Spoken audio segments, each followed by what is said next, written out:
On October 30th, 1974, one of the greatest boxing fights in boxing history took place.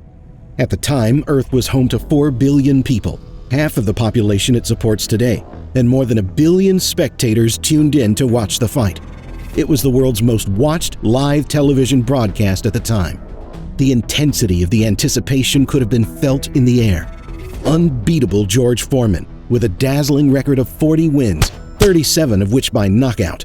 Against him, the formidable former world champion Muhammad Ali. Without a shred of doubt, Foreman was the absolute favorite. He bulldozed through everyone on his way, sweeping away the best fighters in the world in under 2 rounds. Even a great boxer like Ali was the clear underdog. Many were even concerned that Ali wouldn't make it out of the fight alive. What happened next is common knowledge to everyone that has an interest in boxing. An incredible, impossible, and historical event, which is remembered and talked about to this day. Even after all this time, many new facts keep coming out about it, surprising even the most honed boxing historians and fans. Let's delve into the amazing atmosphere of the golden age of boxing, when the sport was not just driven by money and flawless statistics, but when fighters fought with their heart and soul, and when the ring was populated by personalities who were ready to fight to the end for their beliefs. Over 1/4 of Earth's population watched and was inspired by these legendary people, and we thank them for gifting us such captivating fights as the Rumble in the Jungle. Let's get ready to rumble! The time may have come to say goodbye to Muhammad Ali, because very honestly, I don't think he can beat George Foreman. Only a few people believed that Muhammad Ali could beat the man-giant George Foreman. Even Ali's entourage was afraid that Ali would not only lose the fight, but get mangled or worse in the process. The fear for Ali's life wasn't a joking matter, going so far as Ali's business manager Gene Kilroy inquiring if Zaire, now the Democratic Republic of the Congo, had quality hospitals, and concluding that the best place to take Ali, should the worst happen, was by plane to Paris. When Muhammad found out about this, he replied in his usual joking manner, "Don't worry about me, better think about George." Was Ali that much of a wimp though? Of course not. It's just that Foreman was monstrously powerful, and Ali had an array of factors that were lined up against him. 7 years before fighting Foreman in 1967, the then champion Ali was stripped of his title and suspended from boxing for 3.5 years for his refusal to comply with the draft and enter the U.S. Army. After such a prolonged break, Ali was still good, but the years without serious practice showed. In his 32 career fights, the third fight after his suspension, Ali faced the amazing Joe Frazier and lost. This was the fight that could have returned him to the championship belt, but unfortunately, the judges unanimously decided to give Frazier the victory. To even have a chance at fighting for the title again, Muhammad Ali had to fight as many as 14 fights, winning all but one. His second career defeat came at the hands of Ken Norton, who, after a tough rematch, Ali eventually managed to win. Joe Frazier also lost to Ali in their rematch, opening Ali's road to George Foreman and the championship title. Summing it up, before fighting Foreman, Muhammad Ali had 44 wins, 31 by knockout, and 2 losses. Looking at the numbers, it may seem Ali was pretty good, but to those that watched his fights, it was visible how hard some of those victories came to him, especially the latter ones. For example, the second fight against Ken Norton that Ali won was a very debatable victory. Not to mention that the last 5 matches Ali fought before Foreman were victories without a knockout. There was the other problem of age. Ali was already 32, and he was not as fast as he used to be in his 20s. 32 is not a death sentence for a professional boxer, but his age was not in his favor, especially when faced with a much younger 25-year-old Foreman. And yet, if you don't know who George Foreman was back then, Ali's cards may not seem all that bad. The only caveat was that George wasn't a man. He was a death machine that crushed, mangled, and ripped apart anyone that stood in his way. George Foreman is the heavyweight champion of the world. Big George, as he was called, was invincible. Many have called him the most crushing puncher since Joe Louis. In his 25 years, he has already fought 40 professional fights, ending 37 of them by knockout. 37. Only 3 opponents, all of whom eventually got knocked out, stood more than 5 rounds. Foreman has finished 7 of his last 8 fights in the second round, and he finished his penultimate fight in the first round. Ken Norton and Joe Frazier, opponents who gave Ali a run for his money, got demolished by Foreman. Joe Frazier managed to get knocked down 6 times in the span of his 2 rounds. 6! If Foreman fought today, he would probably end up literally killing boxers in the ring with his devastating strikes. In short, he was overwhelming and unstoppable, a destructive force of immense power. He spoke little and was overconfident in himself. He did not concern himself with Ali and, like pretty much everyone around, didn't question his victory for even a moment. The only question was when he would sweep away the ex-champion. The fight had to take place not just anywhere, but in Africa.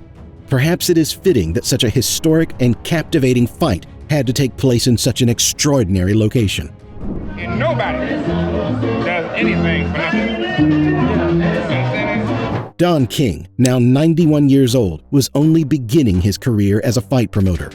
We will all know him in the future as a very controversial personality, albeit an excellent promoter, who, for example, did some harm to Mike Tyson's career. But back in 1974, almost nobody even knew of his extraordinary organizational abilities. His big break came when he got the opportunity to organize the colossal fight between Ali and Foreman. He did not let that chance slip. Getting to know Ali, Don King offered the fight to be held in Africa. Everyone liked the idea. What is your population? En la población de Zaire, 22 million. 22 million? 22 million. How many George Foreman fans here? King, unable to find sponsors in the States, met up with the president of Zaire, Mobutu Sese Seko, a ruthless dictator who would one day lead the country into one of the largest civil wars in history. To improve his faltering image in the eyes of the international community, Mobutu agreed to allocate $10 million for the fight, provided it takes place in Zaire.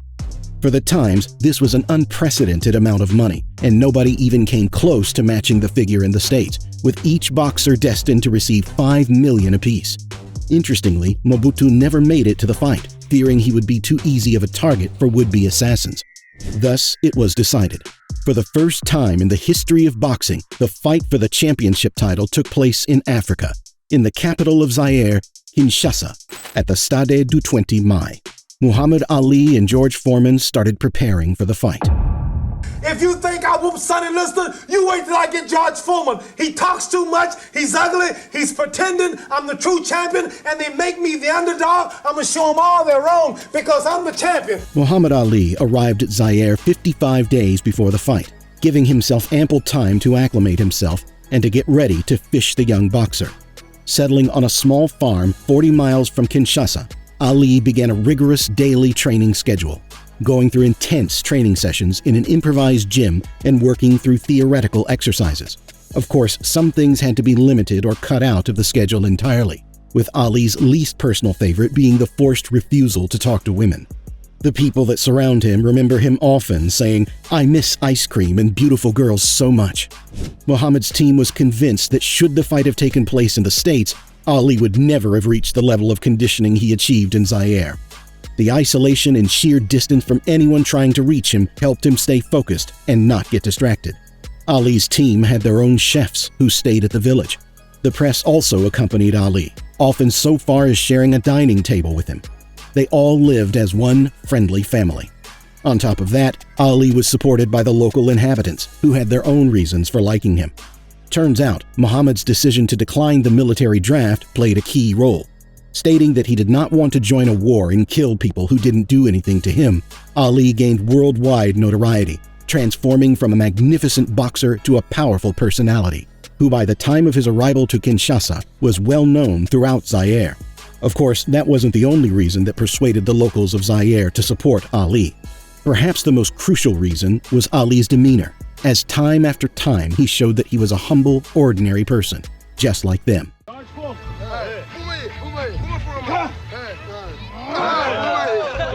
Muhammad always found the time to talk to the sick and poor.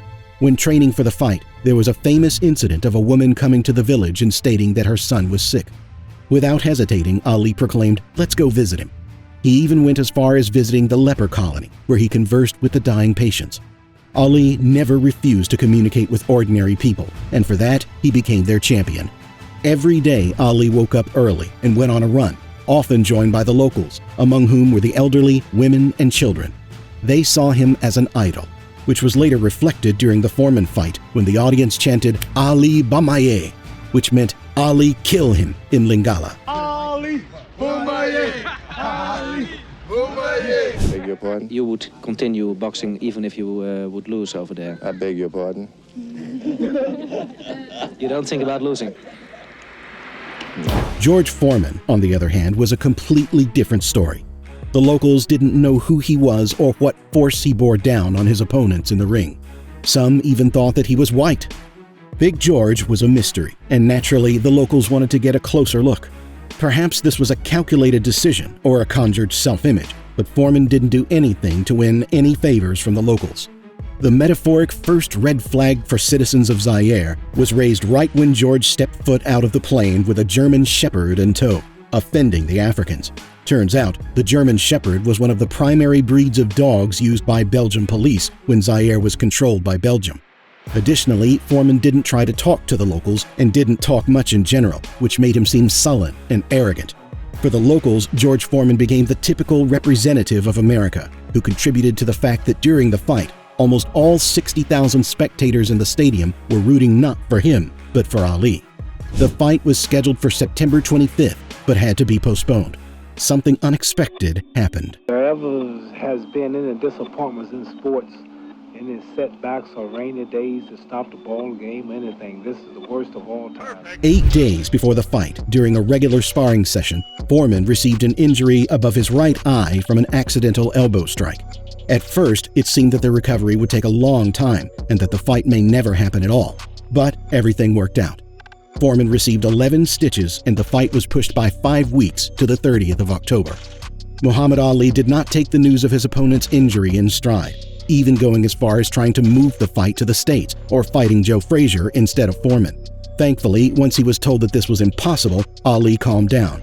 In hindsight, the delay was a blessing in disguise for the 32-year-old ex-champion, as Big George was unable to continue his regular sparring training, so as not to aggravate his injury or risk getting a new one. Of course, he still worked out, went on runs, and practiced with punching bags, but he completely lacked any ring time, which is very important for any boxer. I think Mohammed is a prophet. How you gonna beat God, son? Finally, the day had come. Rather, the morning of. As for the convenience of the American viewers, the fight began at 4 a.m. local time, which converted to a comfortable 10 p.m. back in the States. Ali spent the night prior too nervous to rest, arriving at Stade du 20 Mai on a bus. Just before the fight, as Foreman was wrapping his hands, one of Ali's representatives came into his locker room. Foreman told him that Ali's kids would soon be taken to the orphanage. This was a possible outcome that was not dismissed out of hand.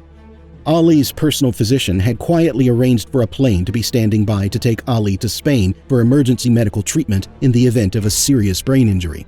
And in the somber dressing room of the Challenger, as Ali donned his robe and prepared to leave for the ring, someone reached out for his hand and wished him good luck. Luck? Sneered Ali. Nah, man, skill. The tension was going through the roof. Many were preparing for the crushing defeat of the former champion.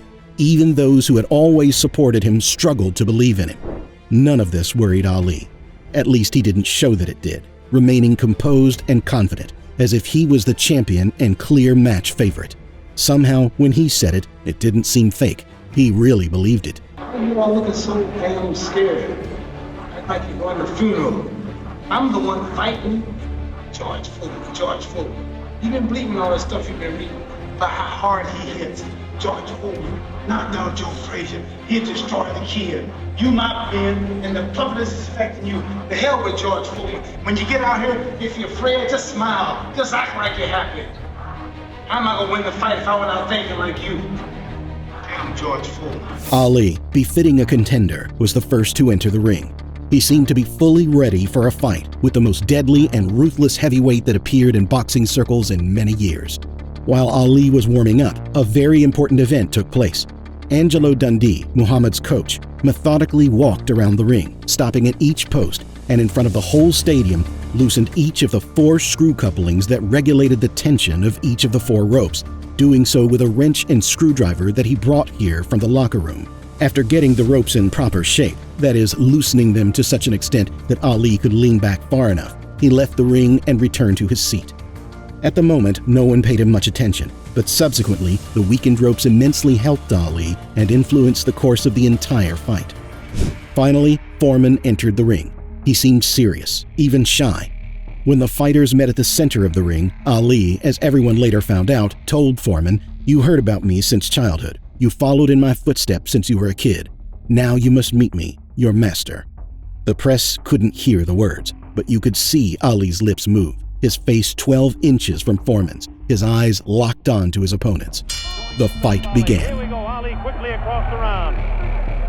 Foreman moving slow, trying to stalk his man. Drop that left hook. Ali wasn't just moving from side to side. He was dancing around his opponent, finding perfect opportunities for attack. Foreman matched his opponent. This was not the fight everyone expected it to be. Muhammad was not afraid of the terrifying Big George, and on the contrary, attacked and defended himself with competence, somewhat discouraging even Foreman himself. 1 minute left in round number 1. That punch did no damage, that one did. 2 wild right hands separates them.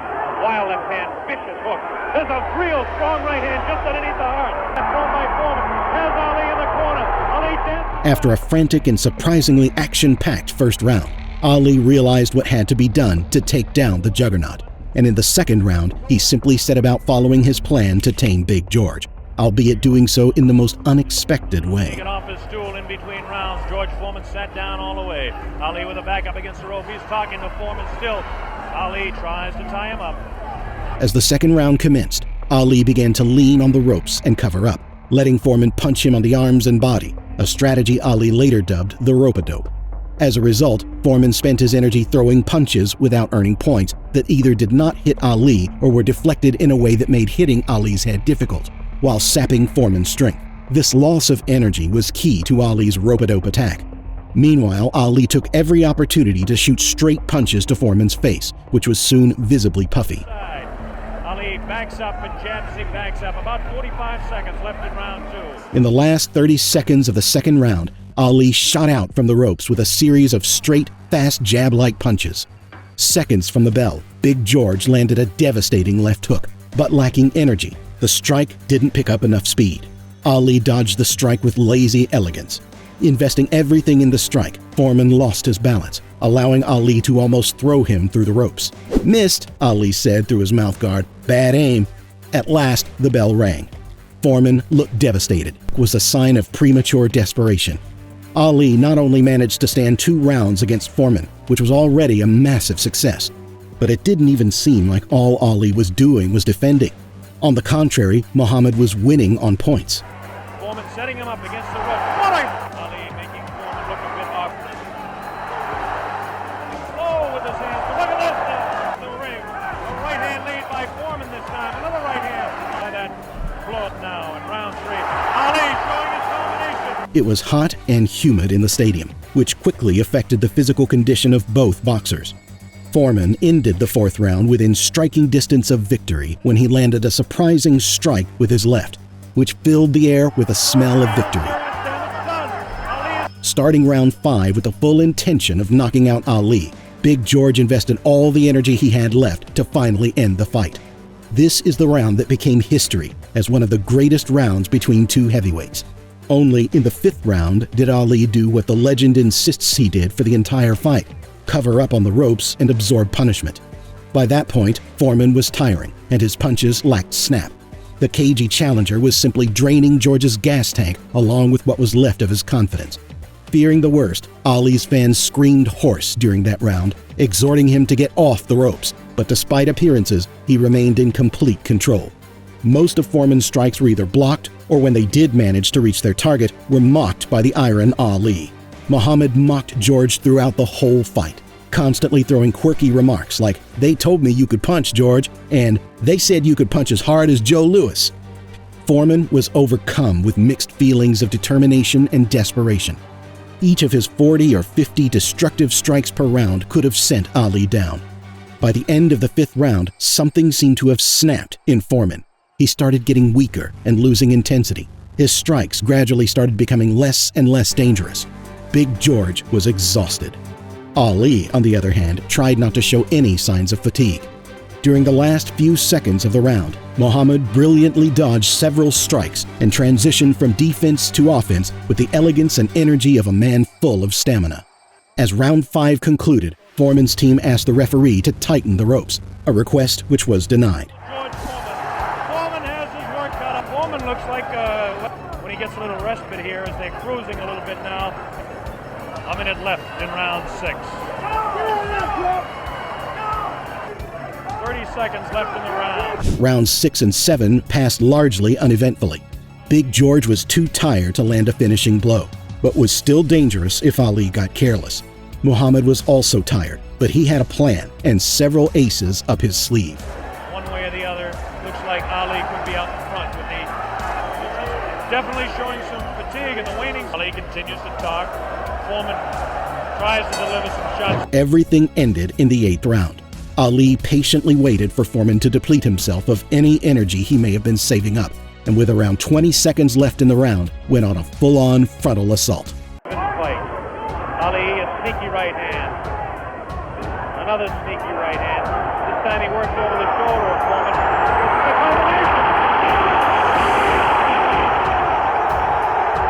Big George crashed on the ground like a chopped-down tree. Foreman was stunned by what had just occurred, but he wasn't the only one. Everyone was shocked. The knockout machine, the human meat grinder, the invincible George Foreman just lost to Muhammad Ali, an ex-champion that everyone largely had already written off.